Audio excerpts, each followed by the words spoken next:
Good afternoon and welcome to today's Downing Street press conference. I'm pleased to be joined today by Stephen Powis, the National Medical Director of NHS England. And before I update you on the latest developments in the food supply chain, let me first give you an update on the latest data from the Cobra coronavirus data file. Through the government's ongoing monitoring and testing programme, as of today, 669,850 tests for coronavirus have now been carried out in the UK, including 29,058 tests carried out yesterday. 152,840 people have tested positive, and that's an increase of 4,463 cases since yesterday. 15,953 people are currently in hospital with the coronavirus in the UK, down from 16,411 on the 25th of April. And sadly, of those hospitalised with the virus, 20,732 have now died, and that is an increase of 413 fatalities since yesterday. And we express our deepest condolences to the families and friends of these victims. At the beginning of the outbreak of this virus, we saw significant problems in panic buying. That episode quickly subsided, and food availability now is back to normal levels and has been for several weeks. All supermarkets have introduced social distancing measures to protect both their staff and their customers, and it is essential that shoppers respect these measures. The food supply chain has also seen a significant reduction in staff absence over recent weeks, as staff who had been self-isolating through suspected coronavirus have returned to work. So absence levels are down from a peak of typically 20% in food businesses 3 weeks ago to less than 10% at the end of last week, and in some cases, individual companies reporting absences as low as 6%. We have put in place measures to support the clinically vulnerable. So far, 500,000 food parcels have been delivered to the shielded group, that is those who cannot leave home at all due to a clinical condition that they have. And in addition, the major supermarkets have agreed to prioritise delivery slots for those in this shielded group. And so far, over 300,000 such deliveries have been made, enabling people to shop normally and choose the goods that they want to buy. We recognise that there are others who are not clinically vulnerable and therefore not in that shielded group, but who may also be in need of help, perhaps through having a disability or another type of medical condition, or indeed being unable to draw on family and neighbours to help them. So we have been working with local authorities to ensure that those people can be allocated a volunteer shopper to help them get their food needs. And charities such as Age UK and others can now also make direct referrals on the Good Samaritan app to locate volunteers for those in need. Many supermarkets have taken steps to increase the number of delivery slots that they have. At the beginning of this virus outbreak, there were typically 2.1 million delivery slots in the entire supermarket chain. That has now increased to 2.6 million, and over the next couple of weeks, we anticipate that that will grow further to 2.9 million. So supermarkets have taken steps to increase their capacity. But while this capacity has expanded, it will still not be enough to meet all of the demand that is out there. Some supermarkets have already chosen to prioritise some vulnerable customers with a proportion of the delivery slots that they have, and others have offered to work with us and also with local authorities to help establish a referral system so that when somebody is in desperate need, a local authority is able to make a referral to ensure that they can get a priority slot. As we look forward more generally towards the next stage in our battle against this virus, there are encouraging signs of progress. But before we consider it safe to adjust any of the current social distancing measures, we must be satisfied that we have met the 5 tests set out last week by the First Secretary. Those tests mean that the NHS can continue to cope, that the daily death rate falls sustainably and consistently, that the rate of infection is decreasing and operational challenges have been met, and most important of all, that there is no risk of a second peak. For now, the most important thing that we can all do to stop the spread of the coronavirus is to stay at home, to protect the NHS and save lives. Thank you. And I would now like to pass over to Stephen Powis, who will give you a further update. Thank you, Secretary of State, and good afternoon, everybody. I'd like to take you through some familiar slides which indicate how this epidemic is progressing in the UK. The first couple relate to the use of transport, and you will have seen these before. So the first shows public transport usage throughout the UK and in London, together with motor vehicle transport usage. And you will see we continue to see a great reduction in the number of journeys taken on public transport and also a decrease in the use of motor vehicles.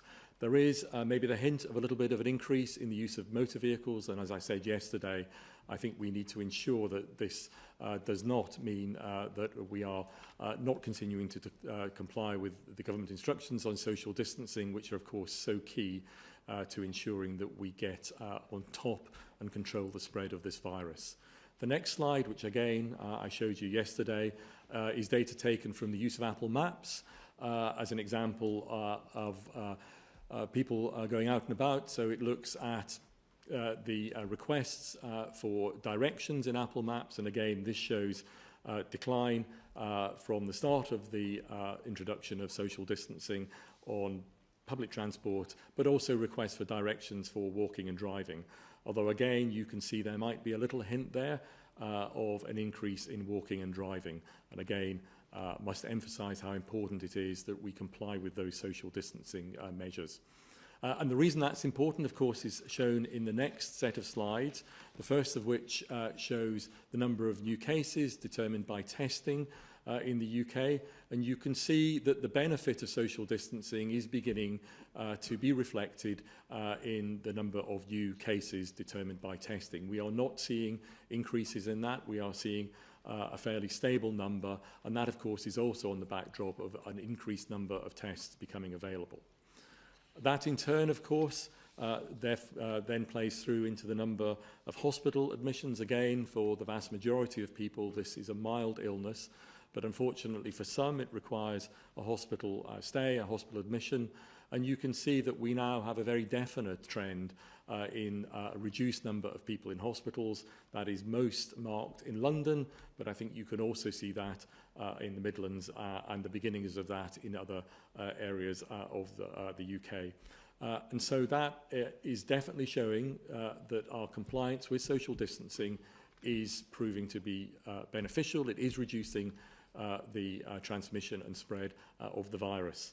And of course, for those, unfortunately, who are more critically ill, again a minority, in the next slide, you can see the proportion of critical care beds that are being used for COVID-19 patients in the UK. And you can see that proportion is declining, as indeed is the absolute number. So again, evidence that all the hard work everybody in the country has been doing to maintain those social distancing rules is paying off. And then finally, the last couple of slides are deaths. All deaths are tragic, and my heart goes out to all those who've been affected by deaths of loved ones. The number of deaths in hospitals shown here is now starting to decline. The deaths outside hospitals are reported differently, and I'll show you data on that in a minute. But this is absolutely because we as a British public have paid attention to the social distancing guidance we have been given.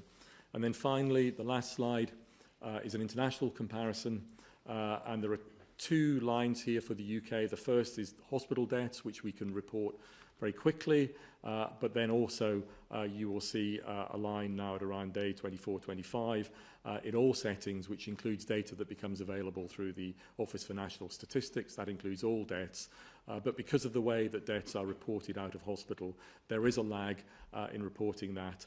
It is updated weekly, and we are looking at ways in which we can ensure that that reporting is done quicker, but there will inevitably be a lag on that. Thank you. Thank you. I'd now like to turn to questions, starting with David Shookman from the BBC. Thank you very much indeed. A couple of questions, if I may.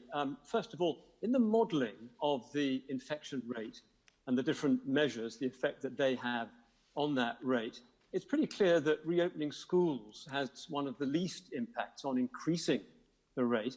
Might it be that when you look at relaxing different measures, reopening schools might be one of the first things you consider?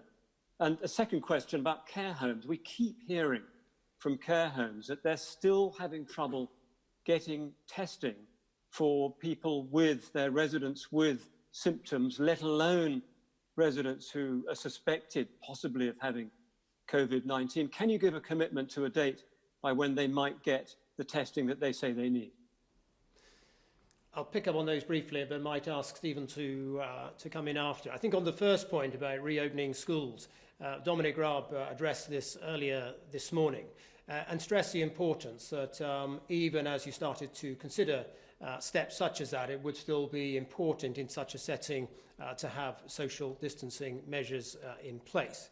And on the second point on testing, we have been ramping up our capacity to do those tests. Currently stands at over 50,000 a day, and we have started to invite large numbers of people now working in the care sector and care homes to undertake those tests, and significant numbers have.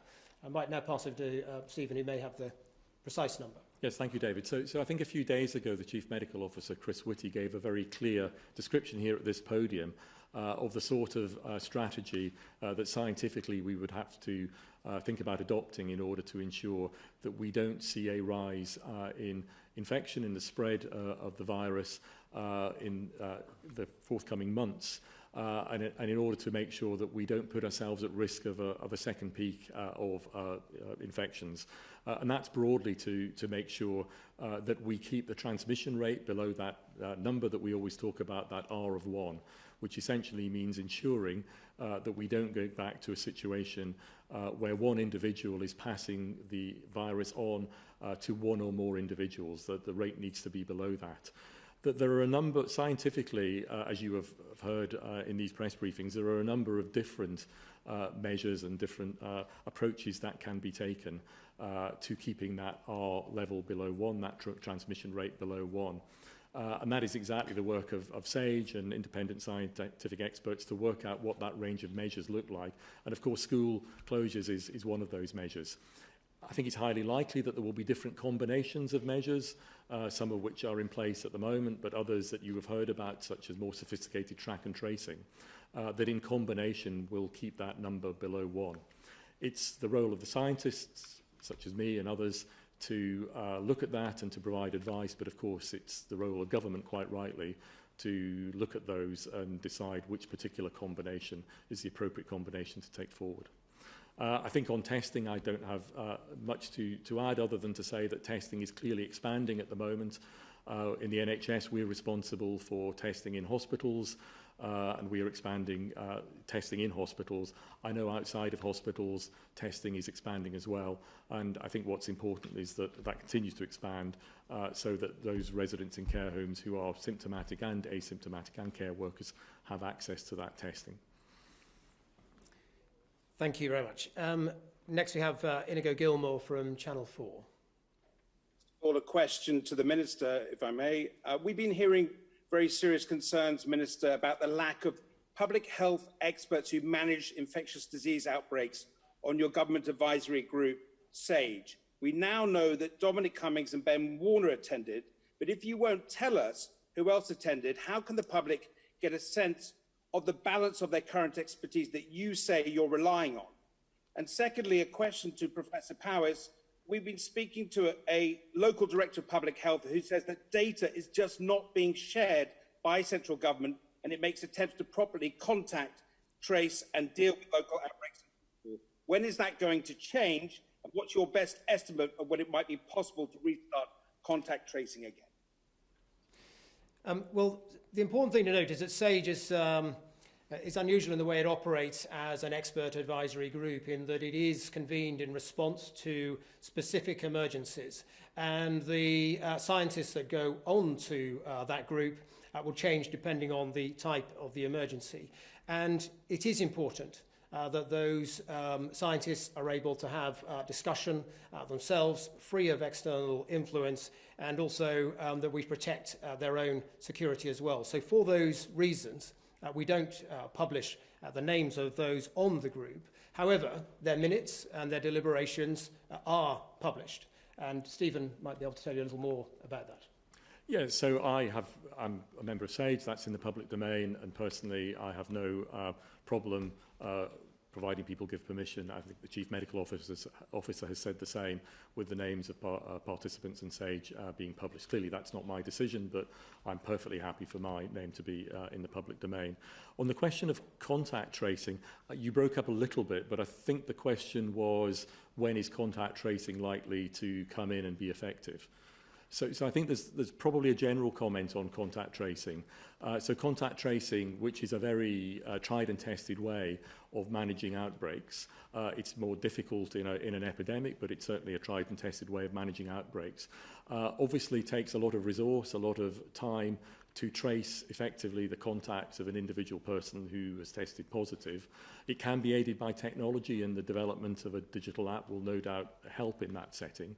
But I think the general point is that the lower the number of new cases in the population, the easier it is to do, because it involves contacting less people overall. So, to give you a number, if there are 4,000 new cases a day, and you have to contact trace, say on average 30, that's 120,000 people to contact trace. If it's 2,000, it's half that.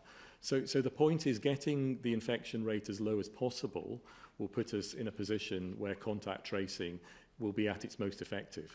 So as the Secretary of State for Health and Social Care said here a couple of days ago, Public Health England are building up the capacity to do contact tracing. Technology is being used to develop an app that will assist. But the point at which to introduce that is the point at which we have maintained social distancing, we have driven the infection rate down, and it can be introduced in a way that is most effective as possible. So the core message is really to continue to comply with the social distancing instructions, because by getting the infection rate down, which is what is happening at the moment, will get us in the best position for track and trace. Thank you. Next, we've got Paul Brand from ITV. Go ahead, Paul. Thank you. Given the Prime Minister's return tomorrow, when do you expect him to follow the First Ministers of Scotland and Wales and start setting out a strategy to potentially begin lifting the lockdown? And on care homes, today the Foreign Secretary said that the number of deaths in care homes was coming down at a similar rate to the number of hospital deaths. What's the evidence for that, please, and can you share it with us? Well, look, on your first point, the Prime Minister has been in all of our thoughts over these last few weeks as he's faced a very difficult encounter with the virus, and we are all delighted that he is going to be back at the helm and returning to work tomorrow. The government has set out its approach, which is that a week ago we decided that it was too early to ease any of those social distancing measures.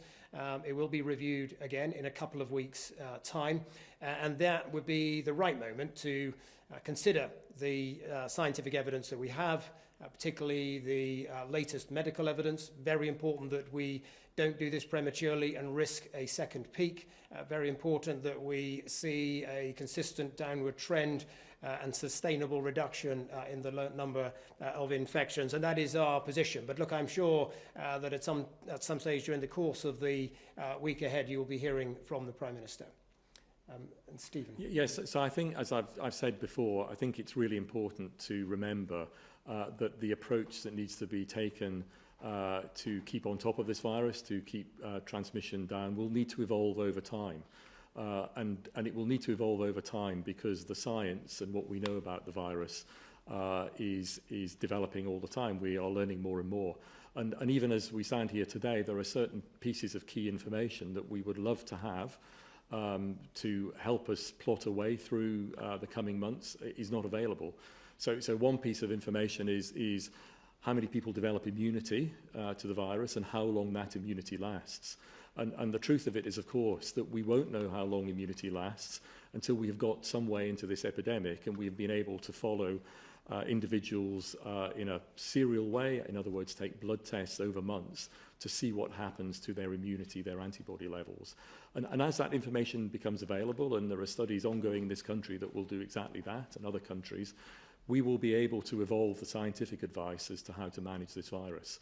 So this is not a sort of binary choice between being in one place and another set of measures. This is going to be a continually evolving approach based on the science and the emerging science as we learn more about it.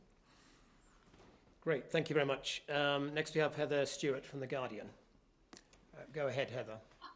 Hello. You've talked about some of the changes supermarkets have made to make delivery slots more available. It's still very, very difficult for people to get a food delivery slot, and some basic foodstuffs are very, very hard to get hold of. I wonder whether shortages of some food products and price increases for others are part of the new normal we're going to have to get used to for the next coming months. Well, look, we've been monitoring the food supply chain quite carefully, and to date, there isn't any serious disruption to international trade flows. We're also seeing retail sales, having had that episode in panic buying several weeks ago, return to normal levels now, or in some cases slightly below normal levels. It is the case that the social distancing measures that supermarkets have had to put in place means that there are times when they're not able to restock shelves as freely as they would ordinarily. But that is not a problem of food supply. That is simply the fact that social distancing sometimes makes it harder for them to get the goods on their shelves. But generally, we've seen a dramatic improvement from the problems that we saw 3 or 4 weeks ago. The international food supply chain continues to work well, although there are isolated cases of trade being disrupted, particularly, for instance, some goods coming from India. But most of our trade with near neighbours in Europe is continuing to flow normally.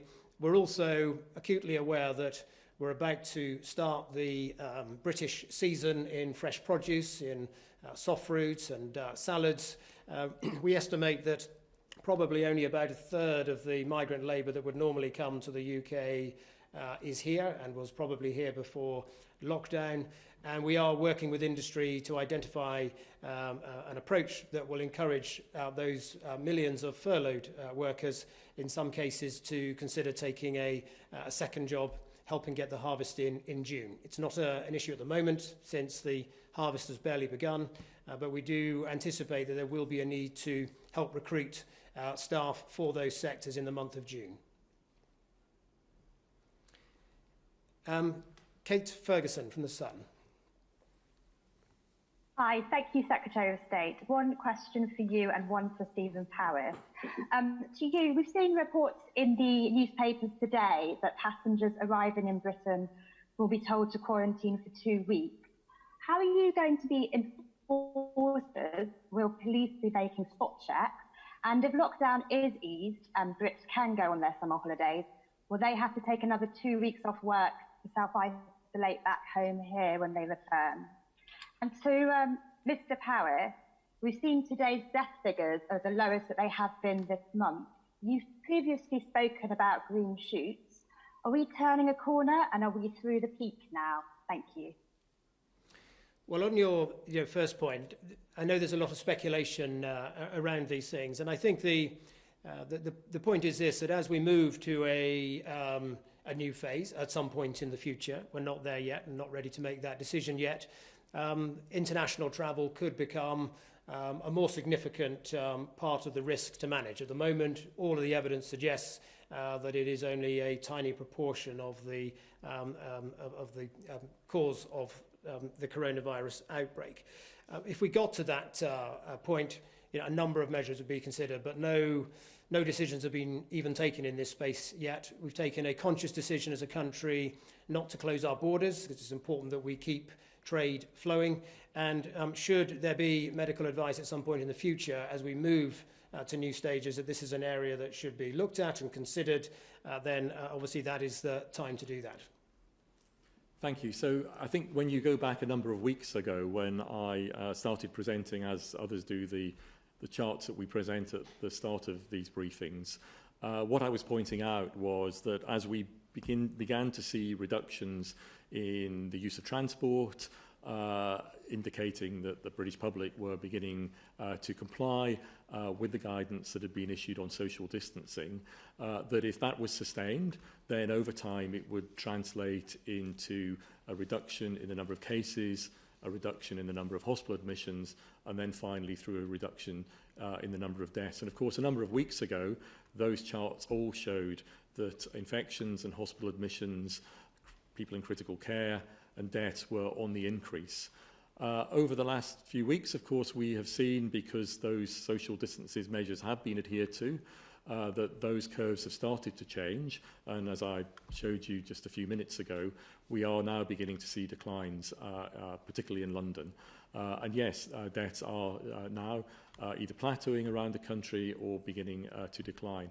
But I should emphasise that those benefits have only occurred not by luck, as I've said before, but because people have complied with the instructions that we've all been given. And they have followed the science. So the science of this is quite straightforward. If we reduce the number of people that can be infected from an individual person who has the virus to below, on average, 1, then the virus starts to go into decline and the number of infections start to fall. That is the simple principle behind the measures of social distancing. And what you have seen is all our efforts, hard though they might be, have begun to pay off.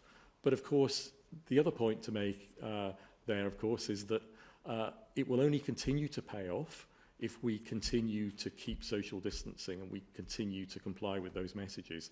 Because, of course, my fear, as the fear of all of us is that those curves won't continue to be on a downward trend, but will start to go in an upward trend. And we're not at the point that any of us can be absolutely confident that that's not going to be the case. We want to avoid a second peak. We want to avoid a rise. And so I can't emphasize enough that this is not the time to say, actually, we've done a good job. We need to stop complying with our social distancing instructions and the government guidance. This is exactly the time to keep that up. It's exactly the time. And that's why when I showed you the transport graphs and curves earlier, that slight uptick in motor vehicles, that slight uptick in the use of Apple Maps, we need to keep a close eye on that. We all need to remind ourselves that this has been a really tough 4 weeks, and we don't want to lose the benefits that have come from this. We need to keep going, and we need to make sure the number of infections continues to decline. Thank you very much. And finally, Jen Williams from the Manchester Evening News. Hi, thank you. A question first for the Minister, if I may, and then one for both of you. Councils are clearly on the front line of delivering social care during the pandemic, and so far the government has promised £3.2 billion extra for local government.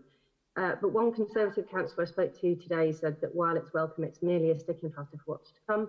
Greater Manchester's 10 councils alone are forecasting a financial hit of more than £500 million this financial year, and leaders are warning of catastrophic cuts to services if ministers don't help further. So will government make good on its promise to do whatever it takes and commit to fully reimbursing councils for their losses? And secondly, I just wanted to come back to the question that Paul Brand asked earlier on about death in care homes and what the evidence actually is currently that they are falling, and probably something that I would add to that. Why were deaths in care homes not factored into the same kind of counting as deaths in hospitals at the start of this? Was that an oversight, or what's the actual reason for the fact that we didn't start this process with a daily care home death figure? Thank you. Well, look, the government, of course, recognises that these are extraordinary times, and local authorities have indeed taken on additional burdens to help get through this crisis. And it's in recognition of that, as you alluded to in your question, that Robert Jenrick announced a package of additional financial support for local authorities. We estimate that that's the right approach to support them through this difficult time. Of course, some of the things that they're doing now, they're often geared up to do anyway, and they have their own emergency response centres and emergency response procedures that are in place and that they do on a regular basis. But we recognise that there are new burdens, and that's why there's been that additional financial package announced by the Secretary of State in MHCLG.